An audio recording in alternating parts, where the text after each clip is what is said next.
With the WINN FM News, I am Yulana Weeks. Locally, Sinrick Henderson charged following fatal Whitegate accident. Police investigating Keys accident that resulted in fatality. St. Kitts and Nevis's Jacori Isaac and Rihanna Heiliger recognized for creative energy pieces. The details and more straight ahead. The tragic accident that occurred on March 22nd in the Whitegate area of St. Kitts has led to the charging of Sinrick Henderson of Deer Bay. The incident, which resulted in the death of 17-year-old Shanique Harvey and the serious injury of 7 other passengers, continues to reverberate through the local community. On April 26, 2025, at the Tabernacle Police Station, Henderson faced multiple charges stemming from the accident. Among these are 1 count of driving without insurance, 1 count of driving without a valid and unexpired license, 1 count of manslaughter by gross negligence, and 7 counts of grievous bodily harm. Preliminary investigations reveal that the vehicle, a motor van carrying 8 persons, including the driver, was traveling toward Deep Bay from St. Paul's when the driver reportedly lost control and collided with a tree, causing the vehicle to overturn. Police officers arriving on the scene found all occupants visibly injured. Tragically, Shanique Harvey was pronounced dead at the scene, while the 7 other passengers were transported to the Joseph and France General Hospital, where they were admitted for treatment. The Royal St. Christopher and Nevis Police Force has launched a thorough investigation into a fatal accident that took place in Keys Village, St. Kitts, near the Louisa Philip Jones Community Center on April 25, 2025. The incident, which occurred between 4:30 and 5 p.m., tragically resulted in the death of 70-year-old Renford Dorr of New Road, St. Kitts. Preliminary findings indicate that the motor vehicle involved was driven by Winston Griffin of Monkey Hill, St. Kitts. The vehicle was traveling westward from the town of Cayon toward Bastille when it unexpectedly veered off the road and plunged into Keys Gut. Emergency responders from the St. Kitts Nevis Fire and Rescue Services promptly arrived on the scene and managed to extricate both Griffin and Dorr from the vehicle safely. Both men were then rushed by ambulance to the Joseph and France General Hospital with serious injuries sustained from the accident. Regrettably, despite medical efforts, Dorr succumbed to his injuries during the early hours of the morning following the accident on April 26th. Griffin remains hospitalized and reported to be in stable condition.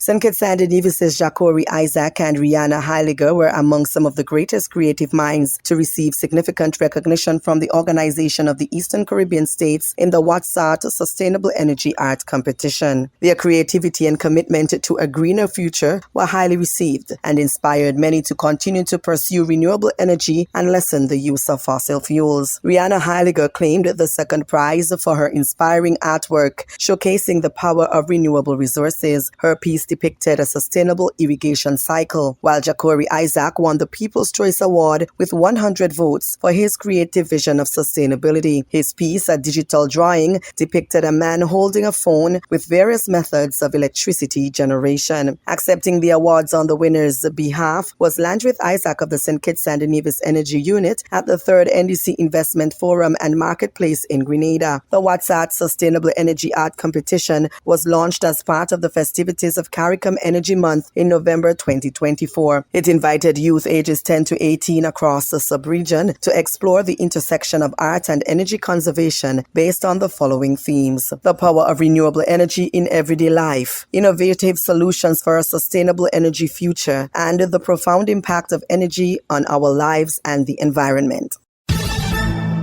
The St. Kitts and Nevis Fire and Rescue Services will be represented at the Caribbean Association of Fire Chiefs Conference and Vendor Expo in Jamaica from May 11th through 17th, 2025. The Jamaica Fire Brigade, host for the 2025 conference, chose the Princess Grand Hotel in Negril as the venue. Some of the key topics for discussion: strategic execution and organizational accountability, post-traumatic stress disorder, mental health wellness, women in emergency services, maximizing EMS effectiveness in resource-limited environments, risk mitigation, leadership foundations transitioning from junior to senior officer, incident command basics, first due officer responsibilities, legal responsibilities of junior fire officers, decision-making for fire officers and disaster management, managing aircraft emergencies, conflict resolution and crew management, social styles and their influence, alternative powered vehicles, airway, trauma, and medical assessments. Besides leadership training and networking, vendor exhibits are expected to be among the main highlights of the conference, as fire departments, disaster management, and emergency services units across the Caribbean continue to innovate and strengthen their connections with stakeholders. The conference will be held under the theme, Fostering Regional Collaboration for Enhanced Emergency Response. The Governor General of St. Kitts and Nevis, Her Excellency Dame Marcella Liebert, hosted an evening of musical excellence on Saturday night, April 26th at the Marriott Royal Ballroom.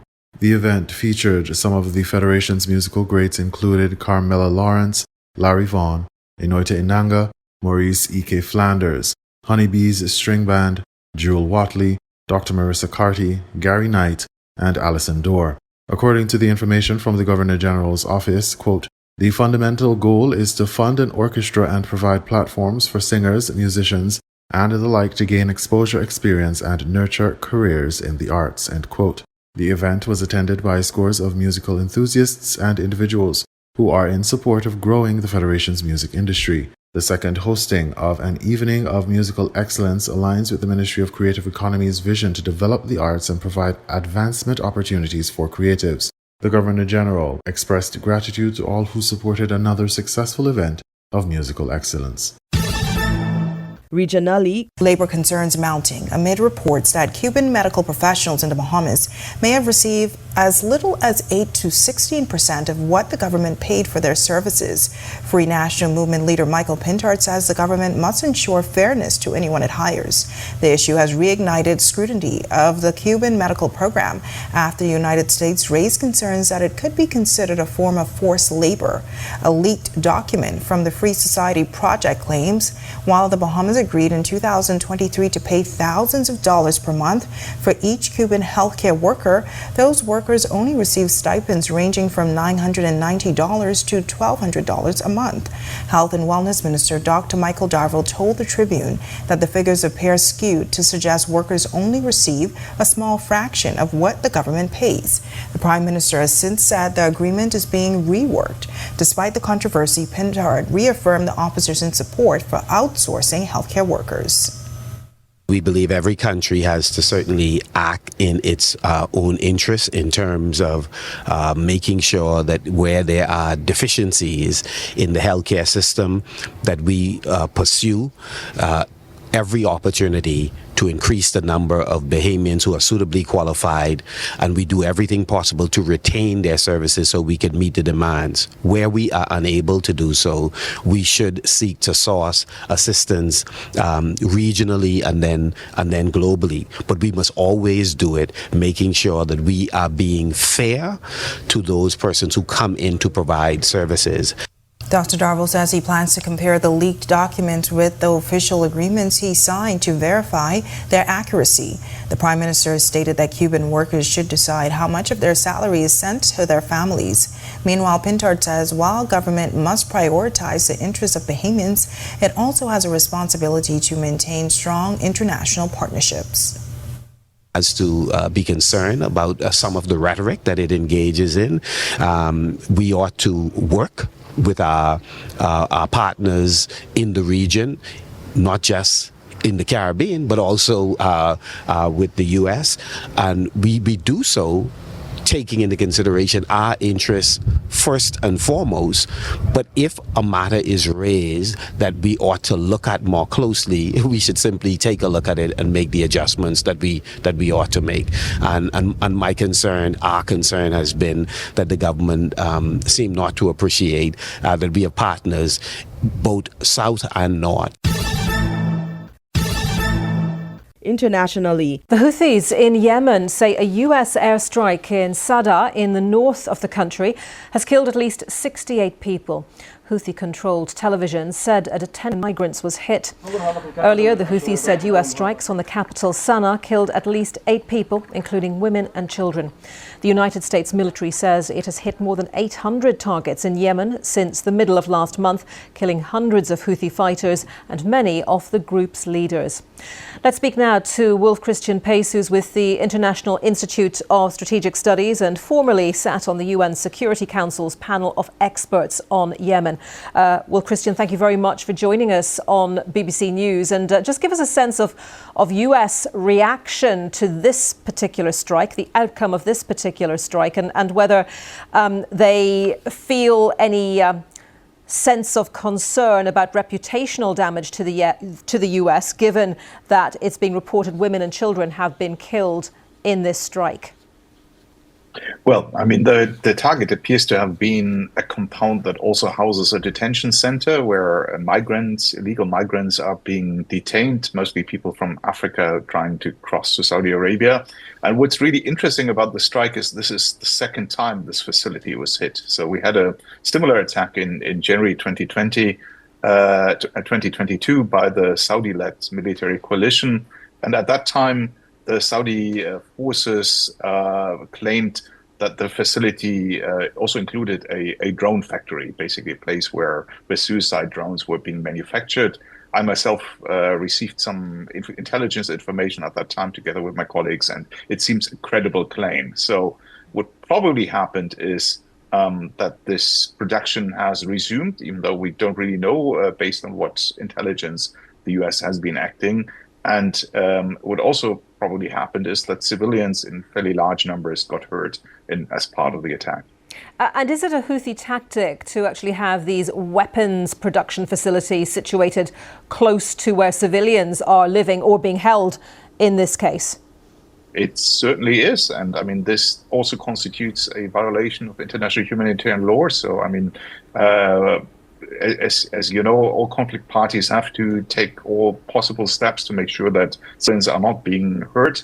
And the Houthis have been hiding weapon manufacturing sites close to civilian infrastructure in the past, much the same as other sorts of resistance have done elsewhere. And what sort of impact will this latest strike have on the Houthis' capabilities?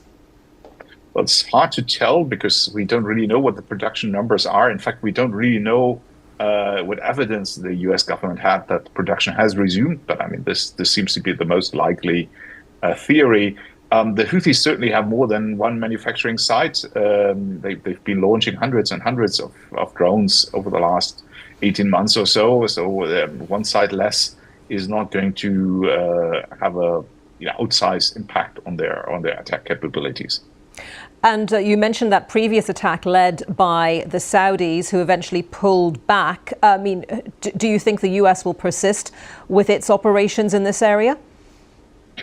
Well, the question really is, what is the end game here, right? So, I mean, the US has stated that the goal of these attacks is to make the Houthis stop their attacks on ships in the Red Sea and the Gulf of Aden, and their attacks on Israel. Now, there haven't been any attacks on ships in quite a while, right? I think the last one was in December last year, whereas the attacks on Israel certainly continue. In fact, just a couple of hours ago, a ballistic missile was launched on Israel. So I think what the attacks can do, the US attacks, is they can diminish the capability of the Houthis to strike, but not to eliminate it. So, so the question is basically, it's a game of chicken. I mean, who changes course first? I don't know how long the US is planning to maintain the current pace of attacks. 800 attacks is a fairly high number in a relatively short period of time. One would assume that eventually, they expect results, and it's too early to say, when that might be. Okay. Well, Christian Pace from the International Institute of Strategic Studies, thank you very much for your time today. Well, we know that it is going to be another difficult day, meanwhile, for Vancouver's Filipino community and for Filipino Canadians and Canadians everywhere. Grief and anger still fresh on the second morning after a deadly tragedy Saturday night. 11 people were killed when an SUV rammed the crowd at a street festival. 17 of the injured are still in hospital. And last night, hundreds came out to vigils for the victims across Metro Vancouver. It was a vigil last night at a church in Surrey. Community leaders say support is coming in from around the world, and a memorial continues to grow near the scene of the crash. And the CBC's Lindsay Duncombe joins us now from Vancouver. Lindsay, we have learned the identity of at least one of those victims. What can you tell us? The crowd at the Lapu Lapu Festival. Celine was originally from Brazil. Brazilian media are reporting that they had been here for a person who loved cats, had 5 adopted cats from Brazil, and was a teacher counselor for schools. I want to read a statement the school division put out. It says, Kira, whose wisdom and care for students had powerful impact. Their work and the great spirit they brought to it changed the week has left us all shocked and heartbroken. We extend our deepest condolences to Kira's family, friends, and all who were fortunate to know them. And I think as this day unfolds, Arthi, what we are going to see is more of these individual stories about the people who were lost. And at the same time, there's still all of the concern for the people who are injured. We know that 17 people remain in hospital, some of them with non-life-threatening injuries, but also some who are in critical condition.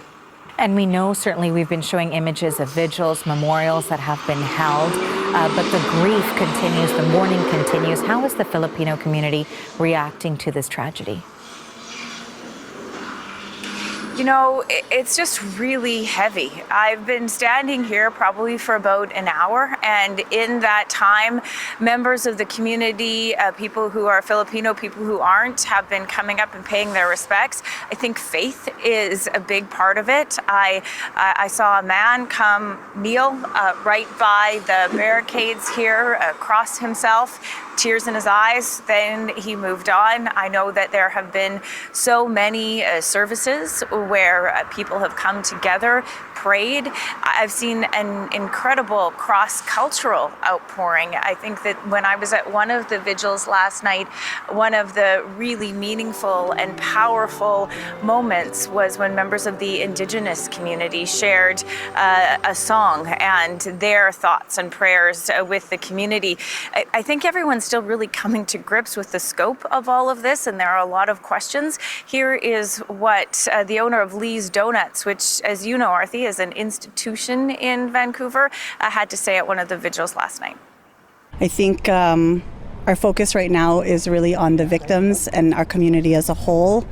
There's so many unanswered questions and a lot of confusion, and I think we just have to allow some time and space to really understand and get all the pieces of the stories together. And now, Lindsay, let's focus on the suspect for just a moment, because we know that charges have been laid and there may be more to come. What else do we know so far about the person who's suspected in this? Kai G. Adam Lowe is 30 years old. He has been charged, as you mentioned, with 8 counts of second-degree murder. It is expected that there will be additional charges. He remains in custody. He has a bail hearing coming up next month. And throughout all of this, we have heard from police that this is a person who has suffered from mental health issues, and that was the subject of his encounters with police before that. So that is obviously a consideration that will play out in the court process, and also as this community, this city, this country tries to understand how this possibly could have happened. Lindsay, thank you for the latest on this. That is Lindsay Duncombe reporting for us from Vancouver.